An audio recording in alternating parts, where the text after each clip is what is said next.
മലപ്പുറം എടവണ്ണപ്പാറയിൽ 8 വയസ്സുകാരിക്ക് നേരെ പാഞ്ഞെടുത്ത് തെരുവുനായ. വിളയിൽ പറപ്പൂർ സ്വദേശി മജീദിന്റെ മകളെയാണ് തെരുവുനായ ആക്രമിച്ചത്. നായയുടെ നഖം കൊണ്ട് കുട്ടിയുടെ കാലിന് മുറിവേറ്റു. ഓടിയെത്തിയ 12-കാരനായ സഹോദരനാണ് കുട്ടിയെ രക്ഷിച്ചത്.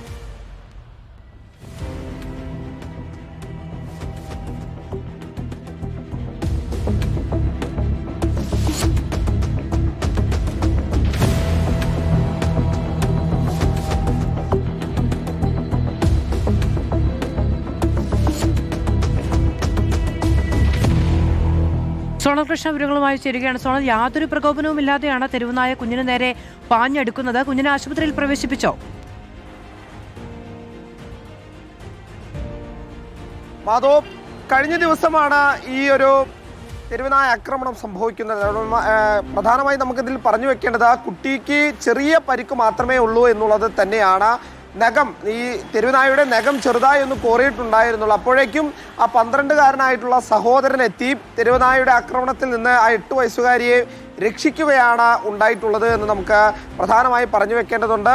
ഈ സംഭവം നടക്കുന്നത് തൊട്ടടുത്ത വീട്ടിലേക്ക് ഈ 2 പേര്, അതായത് കുട്ടിയുടെ സഹോദരനും കുട്ടിയും ചേർന്ന് പോയ സമയത്താണ്. വീട്ടിൽ അച്ഛൻ വിദേശത്താണ്, അമ്മ വീട്ടിലുണ്ടായിരുന്നില്ല. അപ്പോൾ തൊട്ടടുത്ത വീട്ടിലായിരുന്നു ഈ കുട്ടികൾ ഉണ്ടായത്. അങ്ങനെ അവിടെ കളിക്കുന്നതിനിടെ സ്വന്തം വീട്ടിലേക്ക് വരുമ്പോഴാണ് വീട്ടുമുറ്റത്ത് ഇത്തരത്തിൽ ഒരുപാട് നായ്ക്കൾ ഉണ്ടായിരുന്നു എന്നുള്ളതാണ് നമുക്ക് മനസ്സിലാക്കാൻ കഴിയുന്നത്. അതിൽ ഒരു നായ ആ കുട്ടിക്ക് നേരെ പാഞ്ഞെടുക്കുന്ന സാഹചര്യം ഉണ്ടായത്. കരഞ്ഞുകൊണ്ട് ഓടുന്നത് കണ്ട് ആ സഹോദരൻ റോട്ടിലേക്ക് വന്ന് നോക്കുമ്പോഴാണ് ഈ തെരുവുനായ കുട്ടിയെ ആക്രമിക്കാൻ വേണ്ടി നിൽക്കുന്നത് കാണുന്നത്. ഉടനെ തന്നെ ആ 12-കാരൻ തെരുവുനായ തുരത്തി ഓടിക്കുന്ന ദൃശ്യങ്ങളാണ് പിന്നീട് നമുക്കതിൽ കാണാൻ വേണ്ടി കഴിയുന്നത്. എന്തായാലും ചെറിയ പരിക്ക് മാത്രമേ ആ കുട്ടിക്കുള്ളൂ. ഉടൻ തന്നെ ആ പരിസര പ്രദേശത്തുണ്ടായിരുന്നവരെല്ലാവരും ചേർന്ന് കുട്ടിയെ ആശുപത്രിയിൽ എത്തിച്ച് പ്രാഥമിക ചികിത്സ നൽകി കുട്ടി സുരക്ഷിതയാണ് എന്ന് അറിയിച്ചിട്ടുണ്ട്. എന്തായാലും ആ 12 വയസ്സുകാരൻ്റെ സ്വന്തം സഹോദരൻ്റെ ഒരു ഇടപെടൽ അത് നമുക്ക് എടുത്തു പറയേണ്ടതാണ്.